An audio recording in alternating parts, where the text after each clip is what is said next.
Merci à toutes et à tous d'être venus. On est donc réunis aujourd'hui pour la soutenance de thèse de Caroline Pigeon, intitulée Mobilisation attentionnelle des piétons aveugles, effet de l'âge, de l'antériorité de la cécité et de l'aide à la mobilité utilisée. Caroline a une quarantaine de minutes pour nous présenter ses travaux. Ensuite, les différents membres du jury lui poseront des questions et je les présenterai au fur et à mesure des questions. Voilà. Merci.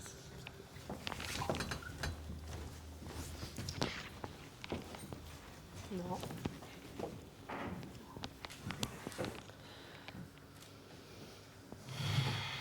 Bonjour à tous, je suis ici aujourd'hui pour vous parler de mon travail de thèse qui était intitulé Mobilisation attentionnelle des piétons aveugles, effet de l'âge, de l'antériorité de la cécité et de l'aide à la mobilité utilisée.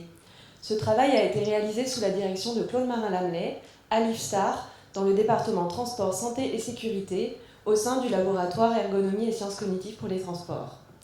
Au cours de ces 3 années de thèse, nous avons mené à bien 2 expérimentations qui vont vous être décrites à la suite de quelques éléments théoriques et elles seront suivies d'une discussion générale et de pistes de perspectives appliquées. Tout d'abord, quelques mots sur la cécité qui, d'après les estimations, concernerait environ 61 000 personnes en France. Mais en fait, il est assez difficile de trouver un chiffre très précis en raison du fait que la définition de ce qu'est une personne aveugle n'est pas consensuelle. Selon la législation française et l'Organisation mondiale de la santé, une personne aveugle peut être capable de compter des doigts à 1 mètre, de percevoir des obstacles ou de lire de gros caractères. Et dans le cadre de ce travail, nous utiliserons une définition plus restrictive de la cécité et plus adaptée à la psychologie cognitive, selon laquelle une personne aveugle n'a pas de perception visuelle ou une perception de la lumière uniquement. Nous nous sommes intéressés à la mobilité car c'est un enjeu sociétal majeur, très important pour l'inclusion sociale. Et être autonome pour se déplacer, c'est être autonome dans les autres sphères de la vie, telles que pour l'accès à l'emploi ou la participation à des activités de loisirs. C'est aussi, l'autonomie est également fortement reliée à l'estime de soi des personnes aveugles et c'est un facteur de qualité de vie. Pourtant, la mobilité des personnes aveugles est restreinte. On estime en France que 29% des personnes qui présentent une atteinte visuelle ne sortent pas seules de chez elles. Cette mobilité est également hétérogène. Parmi les personnes qui sortent de chez elles, certaines le font sur des trajets bien précis, tandis que d'autres peuvent le faire sur tout type de trajet, parfois complexes et parfois inconnus. Enfin, cette mobilité est risquée.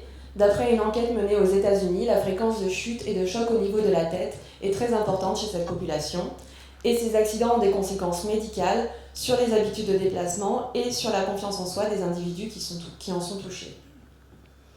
Je vais maintenant vous exposer les principaux mécanismes fonctionnels impliqués dans le déplacement du piéton aveugle. Se déplacer sans voir implique tout d'abord des composantes de locomotion, qui comprend les aspects moteurs, et intrinsèquement, la marche des personnes aveugles n'est pas différente de celle des personnes voyantes.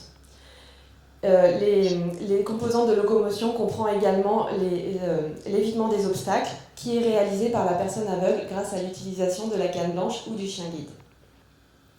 Se déplacer sans voir implique également d'utiliser les sens résiduels tels que l'ouïe pour la perception par exemple du flux des véhicules pour s'orienter dans la rue, le toucher qui intervient au niveau de la main principalement via la canne blanche ou le harnais du chien guide et qui intervient au niveau du pied pour par exemple la perception des bandes d'éveil de vigilance. Dans une moindre mesure, l'olfaction peut être mobilisée, par exemple pour l'orientation à l'approche d'une boulangerie. Et enfin, les personnes aveugles qui ont une perception de la lumière peuvent l'utiliser pour s'orienter grâce au soleil ou pour trouver une sortie de station de métro. À cela s'ajoute l'intégration des trajets, qui repose principalement sur la perception des accélérations et des rotations du corps, et donc sur les aspects moteurs. Et le piéton aveugle utilise également les représentations de l'espace qu'il a encodé en mémoire. Ces représentations peuvent être de type égocentré, c'est-à-dire contenir les séquences de trajets à effectuer, ou bien plus complexes de type allocentré. Et la complexité de la représentation spatiale de l'individu va dépendre à la fois de la connaissance qu'il a du lieu dans lequel il se trouve et à la fois de ses propres capacités. Le piéton aveugle va construire et enrichir ses représentations mentales grâce à l'expérience directe du trajet et peut également le faire via l'utilisation de supports symboliques tels que des descriptions verbales ou l'utilisation de cartes tactiles. Enfin, le piéton aveugle peut utiliser des dispositifs technologiques d'aide à la mobilité, tels que la canne électronique ou une application smartphone. Ces aides peuvent apporter au piéton aveugle des informations utiles pour son déplacement, mais peuvent aussi avoir des effets délétères sur le déplacement, selon le type d'information fournie et la façon dont l'information est fournie. Ainsi, se déplacer sans voir implique le traitement d'un grand nombre d'informations. Par ailleurs, le déplacement piéton est une activité dynamique qui a une contrainte temporelle, et cette contrainte temporelle est d'autant plus forte en l'absence de vision, en raison d'une diminution de l'anticipation perceptive. Se déplacer sans voir nécessite un effort attentionnel constant pour ne pas se perdre ou percuter un obstacle, et implique des processus cognitifs contrôlés, contrairement au déplacement du piéton voyant qui est réalisé de façon bien plus automatique. Donc se déplacer sans voir, ça implique donc beaucoup de choses, et la question d'intérêt ici concerne la charge attentionnelle impliquée dans cette activité, et une première étape pour y répondre serait d'étudier au plus près quels processus cognitifs sont impliqués. Certains de ces processus cognitifs ont beaucoup été étudiés. C'est par exemple le cas de la façon dont les personnes aveugles construisent et utilisent les représentations de l'espace. En revanche, d'autres, tels que les processus attentionnels, impliqués dans la sélection des informations et le maintien à la conscience pour leur traitement efficient, et des fonctions exécutives, ensemble de processus mis en œuvre lorsque l'appui sur les processus automatiques n'est plus suffisant. Et pour combler ce manque dans la littérature, nous nous sommes intéressés à 3 processus attentionnels tels que décrits par Van Zomeren et Brouwer, et les 3 fonctions cognitives décrites par Miyake et collaborateurs. L'attention sélective, qui est responsable lors de la sélection des informations pertinentes à la tâche. L'attention soutenue, pour garder un effort attentionnel sur une longue période de temps. L'attention divisée, qui est impliquée dans la réalisation de plusieurs tâches en simultané. La mémoire de travail, pour le maintien et la manipulation des informations et pour la mise à jour des informations. L'inhibition des informations non pertinentes à la tâche en cours. Et la flexibilité pour le déplacement rapide de l'attention d'un traitement cognitif à un autre. Un autre élément de contexte important concerne le vieillissement des personnes aveugles. Ici, nous nous intéresserons aux personnes qui ont été aveugles avant de connaître les effets du vieillissement. Et on sait que l'avancée en âge s'accompagne de modifications au niveau physique, sensoriel, cognitif et des relations sociales, et que ces modifications peuvent entraîner des difficultés dans le déplacement des piétons. En tout cas, c'est ce qui a été montré pour les piétons voyants.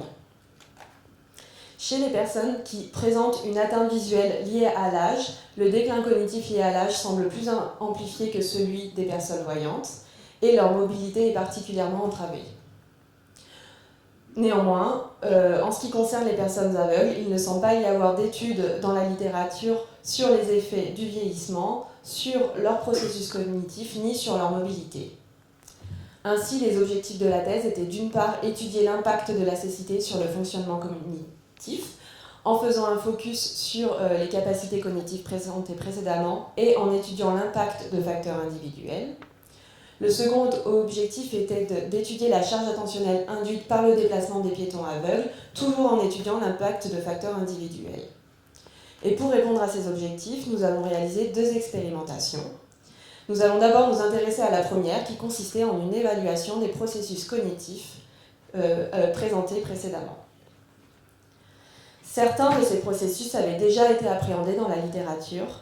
En effet, les études avaient montré que les personnes aveugles avaient des capacités d'attention sélective et d'attention divisée supérieures aux personnes voyantes. Quant à la mémoire de travail, les résultats étaient moins consensuels en raison des protocoles utilisés dans les expérimentations. En ce qui concerne l'attention soutenue, l'inhibition et la flexibilité, aucune étude ne semble avoir été menée auprès des personnes aveugles.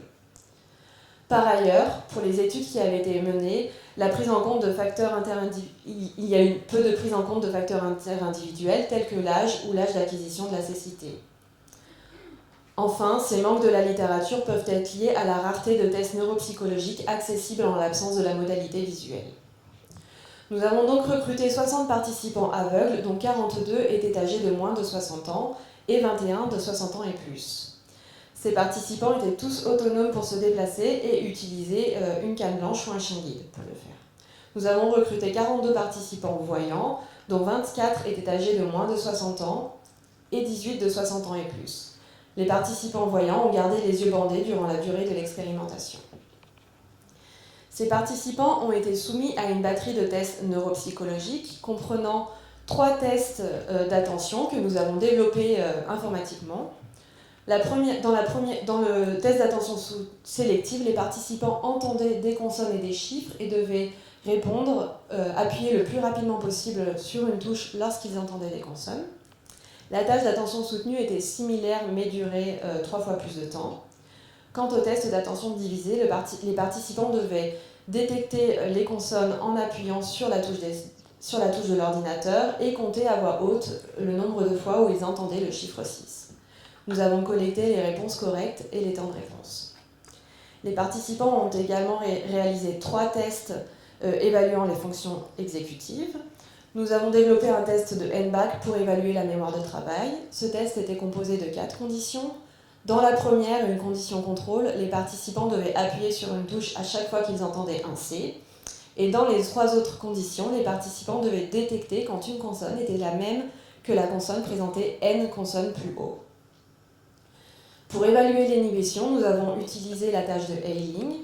Dans cette tâche, les participants entendent des phrases auxquelles il manquait le dernier mot et devaient compléter avec le mot attendu en condition contrôle et avec un mot sans aucun rapport, ni avec le mot attendu, ni avec le reste de la phrase dans la condition inhibition.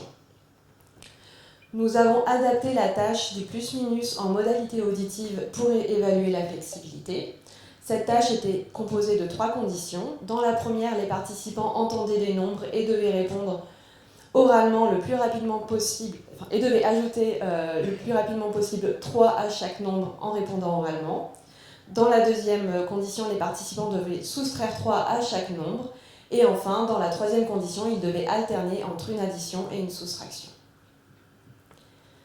Les participants aveugles ont répondu à un questionnaire relatif aux habitudes de déplacement, composé de 4 questions qui portaient sur la fréquence de déplacement, sur le fait de se déplacer dans des lieux non connus, sur l'écoute de la musique et sur le fait d'avoir des conversations au téléphone en marchant. Sur la base de ces questions, nous avons calculé un score d'aisance et les participants qui ont obtenu un score inférieur ou égal à 40 ont été répartis dans le groupe d'aisance de déplacement subjectif inférieur, les autres dans un groupe d'aisance de déplacement subjectif supérieur. Les hypothèses testées étaient que les participants aveugles devraient obtenir des performances supérieures aux participants voyants, que les participants les plus jeunes devraient obtenir des performances supérieures aux participants de 60 ans et plus, que les participants aveugles précoces devraient obtenir des performances supérieures aux participants aveugles tardifs, que les participants utilisant une canne pour se déplacer devraient obtenir des performances supérieures que les participants utilisant un chien, et enfin que les participants avec une aisance de déplacement subjectif supérieure devraient obtenir des performances supérieures que les participants avec une aisance de déplacement inférieure. Les résultats de cette étude ont fait l'objet de 2 publications dans des revues internationales, et je vais brièvement vous les présenter. En ce qui concerne le test d'attention sélective, d'attention soutenue, d'attention divisée et le test de NBAC, nous avons trouvé que les participants aveugles ont obtenu des performances significativement supérieures aux participants voyants. Les participants les plus jeunes ont également obtenu des performances supérieures aux participants les plus âgés dans ces 4 tests. Nous n'avons pas trouvé d'effet de l'antériorité de la cécité ni de l'aide à la mobilité utilisée pour ces 4 tests. Et enfin, les participants du groupe aisance de déplacement supérieur ont obtenu des performances supérieures aux participants du groupe aisance inférieure à ces 4 tests. En ce qui concerne la tâche de Hailing, nous avons trouvé un effet de l'âge et un effet de l'antériorité de la cécité pour une variable de ce test. Et nous n'avons pas trouvé ni d'effet de la cécité, ni d'effet de l'aide à la mobilité utilisée, et ni d'effet de l'aisance de déplacement subjective. Et en ce qui concerne le test du plus-minus, aucun facteur interindividuel n'a été trouvé. Je vais maintenant discuter ces résultats au regard de la littérature. Et nos résultats confirment l'effet de la cécité sur l'attention sélective et l'attention divisée qui avait été montré par d'autres auteurs. Concernant la mémoire de travail, nous pouvons confirmer des tendances observées en utilisant un matériel qui était à la fois identique et familier aux participants aveugles et aux participants voyants. Nous avons montré une supériorité des personnes aveugles au niveau de l'attention soutenue et cela semble être la première fois que cela a été trouvé. Nous avons également trouvé un effet de l'âge. Les personnes aveugles présentent un déclin cognitif lié à l'âge, mais leur performance reste toutefois supérieure aux participants voyants du même âge. Et cela semble être la première prise en compte des effets du vieillissement sur la cognition des personnes aveugles. Ces résultats nous permettent par ailleurs de valider les 4 tests que nous avons conçus pour l'étude. Nous n'avons pas trouvé d'effet de l'antériorité de la cécité. Néanmoins, nos participants aveugles tardifs étaient aveugles depuis relativement longtemps et une étude longitudinale pourrait être réalisée pour appréhender le décours temporel de la mise en place de l'amélioration de l'attention suite à l'apparition d'une cécité. Nous n'avons pas non plus trouvé d'effet de l'aide à la mobilité. Cela peut être expliqué par le fait que même les participants se déplaçant avec un chien ont une sursollicitation cognitive. Et par ailleurs, nos participants utilisant un chien avaient appris à se déplacer avec une canne et n'utilisaient pas leur chien de façon exclusive. Enfin, l'effet de l'aisance de déplacement subjectif que nous avons trouvé suggère un lien entre attention et déplacement chez les personnes aveugles. Nous n'avons pas trouvé d'effet de la cécité au test de Eiling et du plus-minus adapté. Il est possible qu'il n'y ait pas de différence pour les 2 processus étudiés entre les personnes aveugles et les personnes voyantes. Il est également possible que les tests utilisés n'aient pas été assez spécifiques ou assez complexes pour mettre en évidence une différence entre ces 2 populations. Une hypothèse permettant d'expliquer les effets de la cécité et les effets de l'aisance de déplacement sur les performances cognitives serait que se déplacer sans voir est une activité particulièrement stimulante. En effet, comme les entraînements cognitifs, se déplacer sans voir implique une stimulation cognitive importante, apporte un retour sur performance à l'individu, est-ce qu'il a réussi son trajet et avec quel niveau de réussite, comprend des renforcements positifs, le fait de se rendre à une activité, la satisfaction de se déplacer alors que l'on est aveugle, et peut être réalisé suivant différents niveaux de difficulté, d'un déplacement simple dans un lieu connu à un déplacement long, complexe dans un environnement inconnu, en répondant au téléphone, pourquoi pas. Et plusieurs pistes peuvent être proposées pour vérifier cette hypothèse. Tout d'abord, nous pourrions étudier ces processus cognitifs auprès des personnes aveugles qui ne se déplacent pas en autonomie. Nous pourrions également réaliser une étude longitudinale pour voir les effets de la prise en charge en locomotion sur ces processus cognitifs. Et enfin, nous pourrions voir si les performances attentionnelles des participants sont liées à leur performance de déplacement réel. Et c'est ce qui m'amène à notre seconde expérimentation.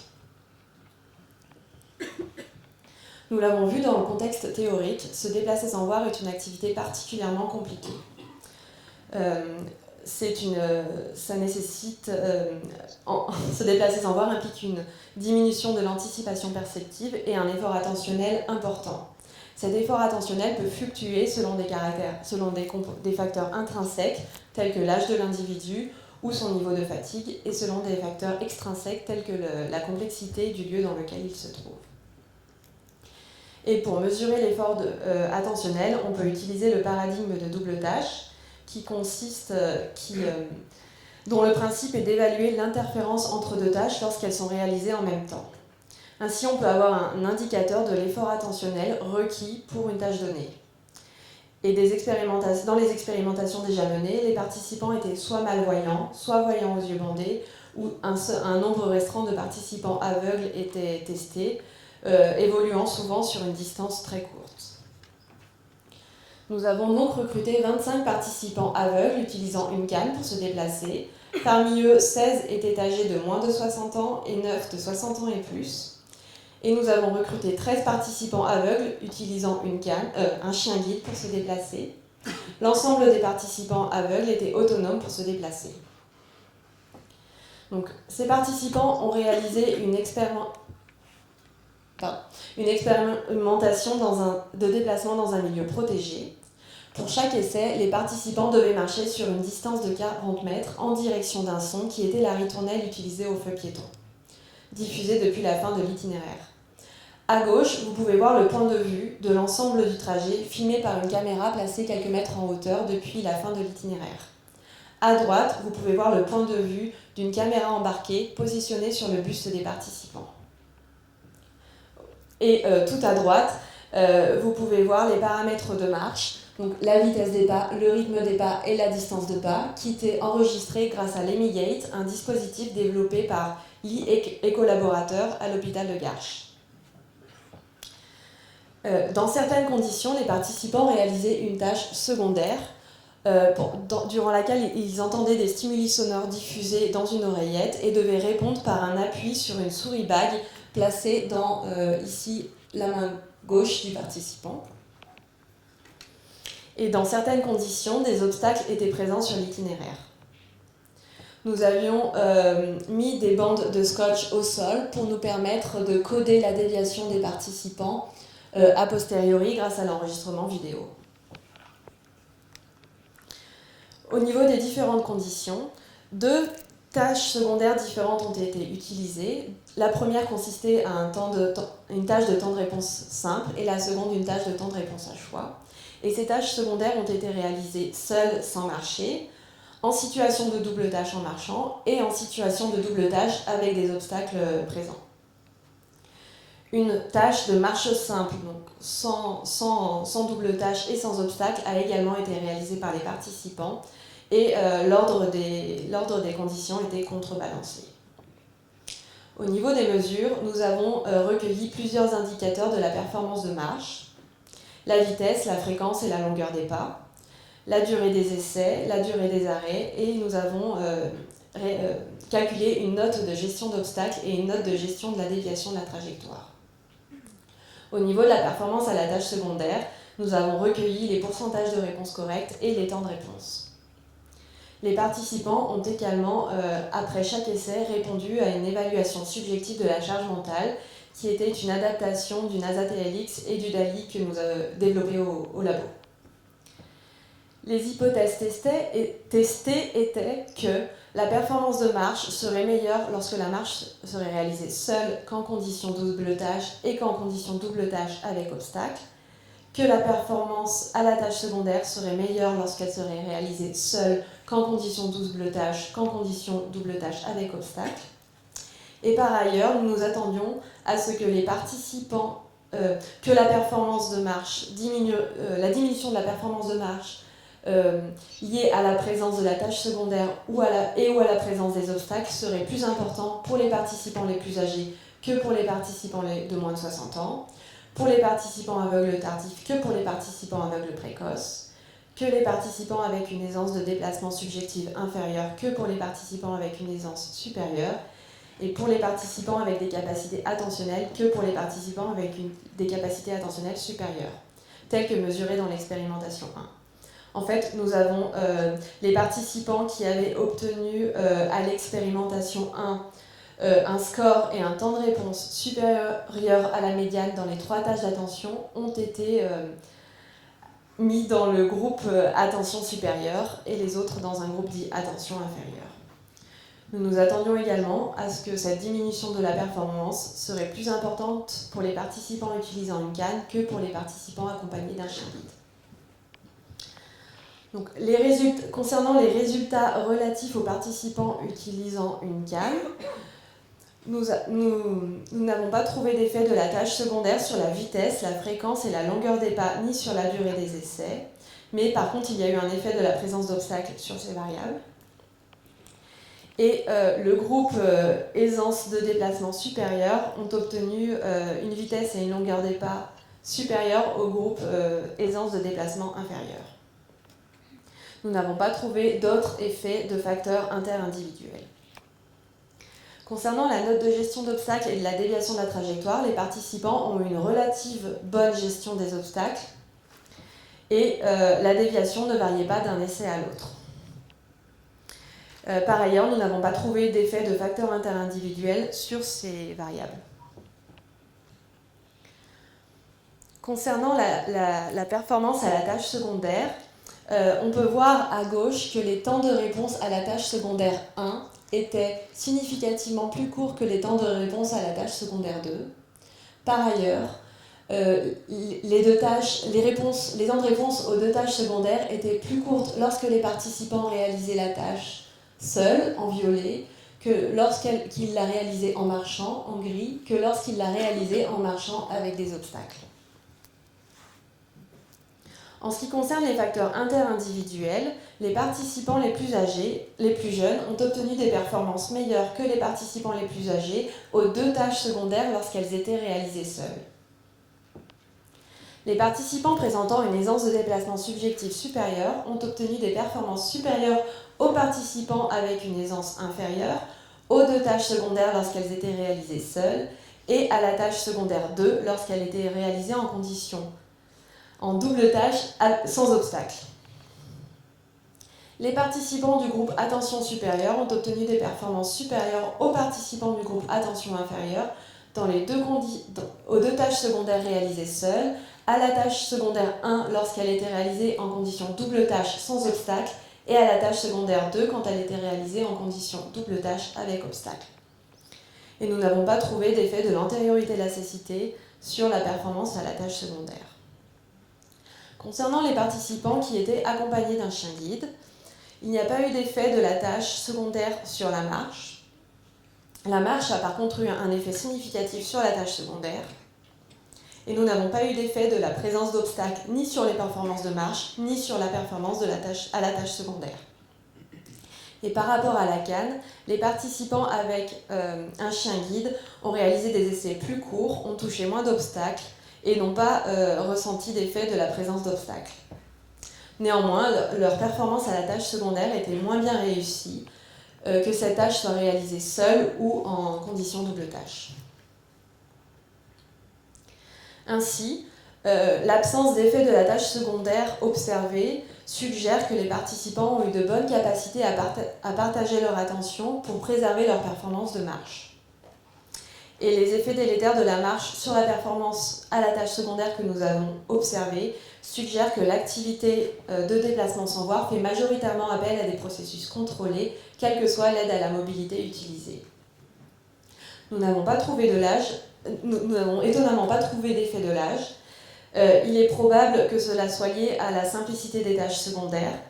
En effet, elles étaient plus simples que les tâches d'attention utilisées lors de la première expérimentation, en termes de fréquence de stimulation, en termes de durée de la tâche et en termes de traitement à opérer.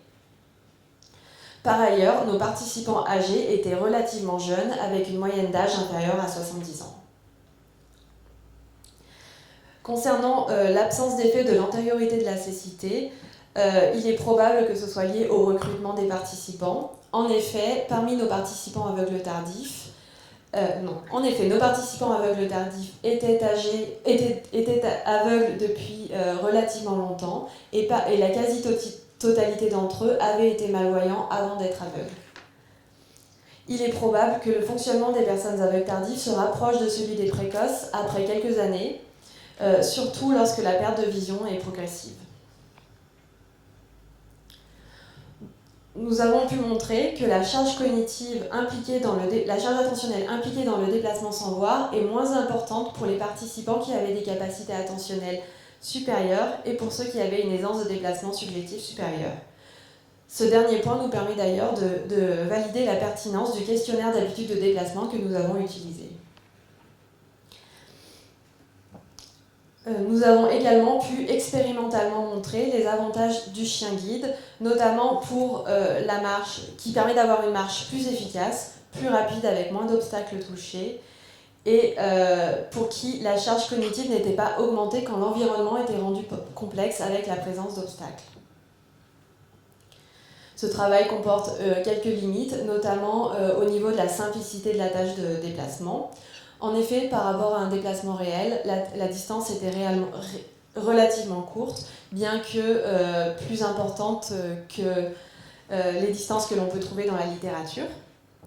De plus, le niveau de stimulation sensorielle était relativement bas et aucune notion de navigation, de recherche, d'itinéraire était impliquée.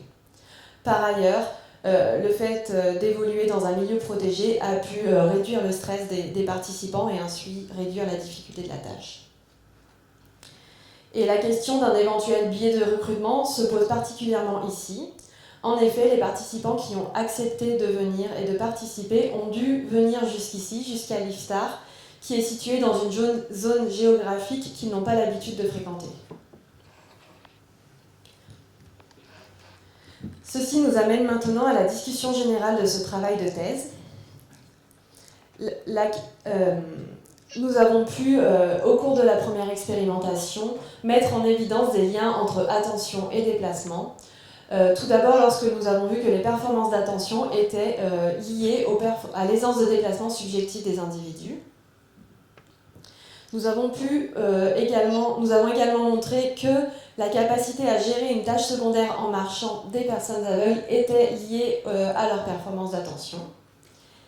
Et la question maintenant est de savoir si c'est des capacités attentionnelles efficientes qui permettent à certaines personnes d'avoir une mobilité autonome, ou si c'est ceux qui se déplacent qui développent des capacités attentionnelles importantes, ou encore si les capacités attentionnelles et de déplacement se renforcent mutuellement l'une l'autre, ce qui me semble l'hypothèse la plus probable.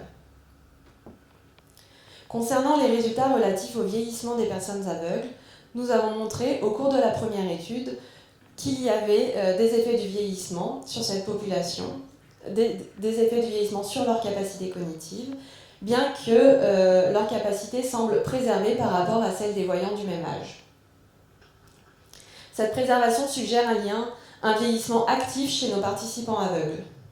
Et concernant les effets de l'âge sur la mobilité, le fait que le score d'aisance de déplacement soit apparu fortement lié à l'âge semble indiquer que les participants aveugles ont mis en place une adaptation au niveau stratégique.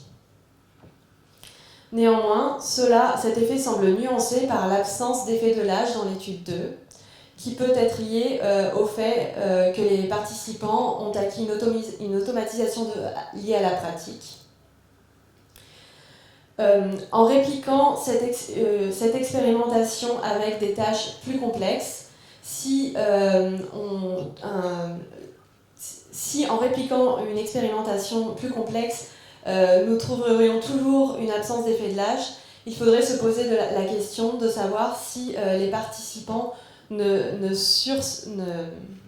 limitent pas trop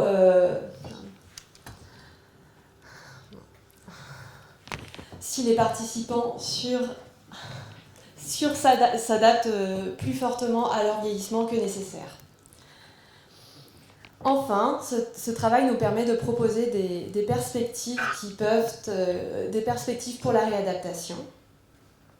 On peut maintenant se demander comment entrer dans ce cercle vertueux, et une première voie serait directement d'agir au niveau des capacités attentionnelles via la remédiation.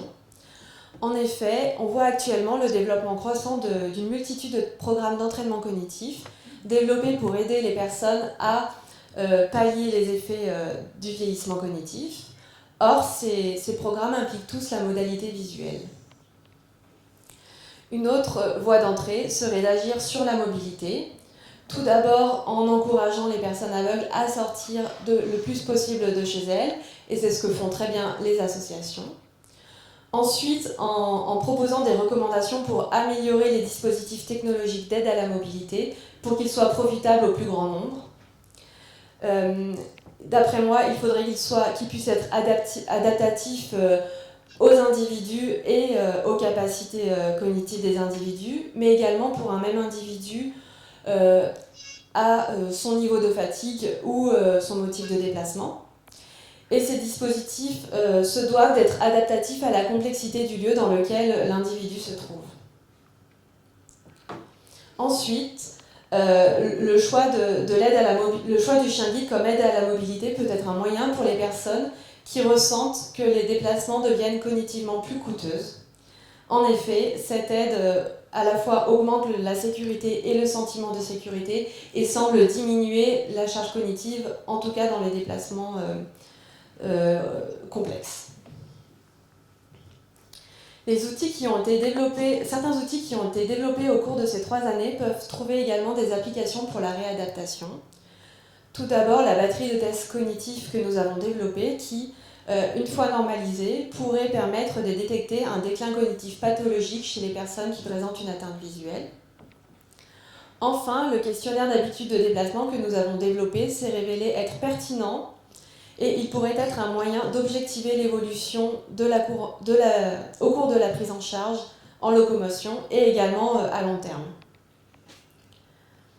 Enfin, en le simplifiant, le questionnaire d'évaluation subjective de la charge mentale pourrait être utile aux professionnels pour leur permettre d'objectiver la fatigue des personnes aveugles lors de leur prise en charge et ainsi adapter la durée de chaque séance de prise en charge.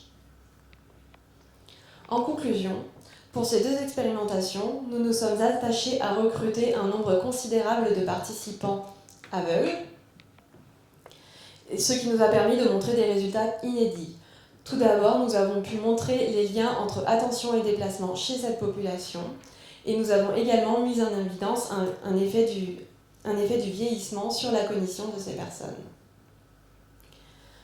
Nous avons également tenté, tout au long de ce travail, d'intégrer l'hétérogénéité forte de la population en étudiant l'impact de facteurs interindividuels. Et des études longitudinales permettraient de compléter nos résultats en étudiant précisément certaines caractéristiques fonctionnelles qui peuvent être évolutives, telles que l'âge ou la durée de la cécité. Ça y est, j'en ai terminé. Je voulais remercier l'ensemble des participants et bien sûr les associations qui m'ont permis d'entrer en contact avec ces participants. Je voulais également remercier l'équipe technique du LESCO pour son implication dans la mise en place de l'expérimentation 2, pour leurs nombreux dépannages techniques lors de sa réalisation et pour leur aide dans la mise en forme des données et leur analyse. Je remercie aussi Tongli et Gilbert Pradel qui m'ont permis d'utiliser l'EmiGate pour mesurer les paramètres de marche et l'IFRH qui a apporté un soutien financier à cette collaboration. Et je vous remercie tous pour votre attention.